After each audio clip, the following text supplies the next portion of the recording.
This year, every airline around the world has not been able to escape the effects of the coronavirus pandemic, which has put thriving airlines in struggling positions and those who were struggling prior in a situation where it's a matter of survival.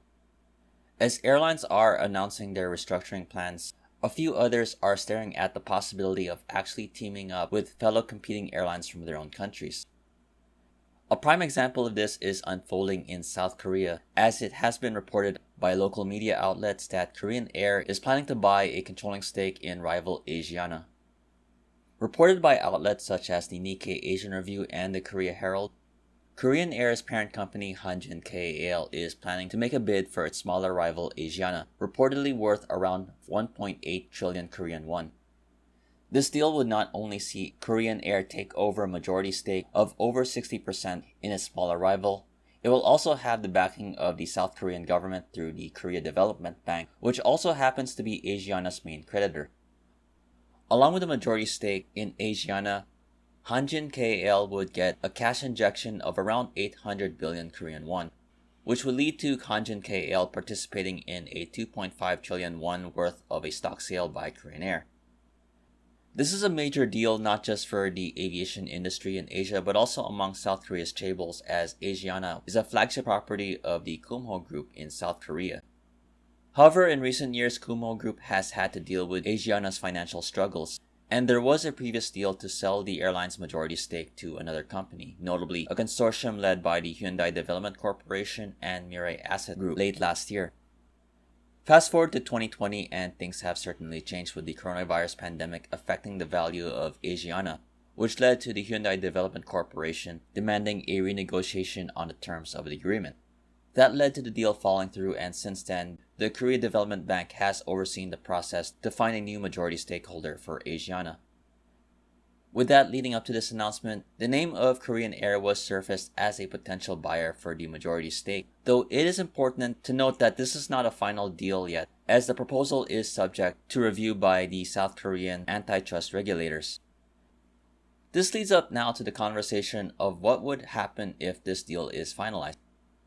For sure, this will be the biggest acquisition or merger of any airline this year, with the combined Korean Air and Asiana poised to be what would be the 10th largest airline in the world according to Korean Air.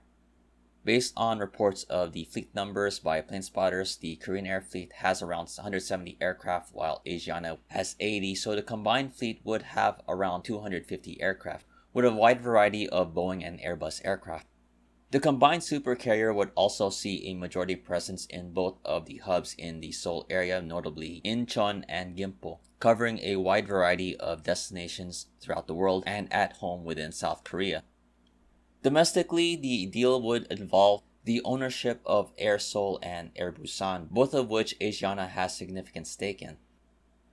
In the Korea Herald report, Korean Air plans to gradually integrate the low-cost airlines into the overall airline group. With that said, there could be a possibility that we could see the end of the Asiana, Air Seoul, and Air Busan brands, which would likely be folded into the Jin Air brand or Korean Air mainline operations. Such a large airline would leave Jeju Air, the budget airline, as a main competitor, followed by T-Way. Regarding the combined airline fleet, I did mention before that there is a wide variety of Boeing and Airbus jets, though recently both airlines have diverged in terms of their aircraft selections, most notably the Boeing 787s with Korean Air and the Airbus A350s with Asiana for their long-haul operations. There is a strong possibility of some aircraft that will remain in the fleet, with the combined airline group operating both Boeing 737s and Airbus A320s for short and domestic operations, while the 787s and A350s would coexist in a much stronger long-haul network for both airlines.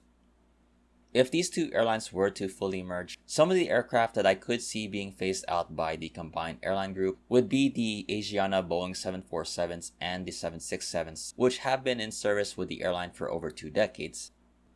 I also won't be surprised if they start phasing out some of the older 777-200s, especially those with Korean Air, which have an average age of around 16 years with the fleet.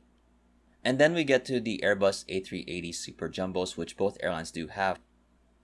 Given the state of the current aviation industry, it won't be surprising if both airlines begin to phase out those jets. Regarding the airline alliances, it's likely a big win for the SkyTeam alliance, which will likely benefit from the additional slots at Incheon Airport, opening up more connecting opportunities for their partner airlines thanks to the supercarrier Korean Air. Meanwhile, if the Asiana brand is phased out, it's not really going to be a big loss for the Star Alliance, as it already has a good position with the Tokyo hub through its Japan-based partner All Nippon Airways. This potential deal by Korean Air for the majority stake in Asiana is going to be one of the more interesting aviation developments to watch for within the next few weeks and months, as it could change the landscape of aviation and travel in the Asia Pacific.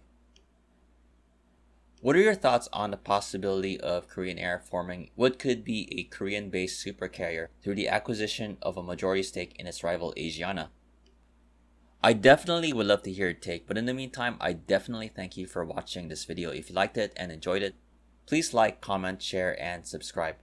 Once again, this has been Flights in Asia. Thank you again for watching, and have a great day.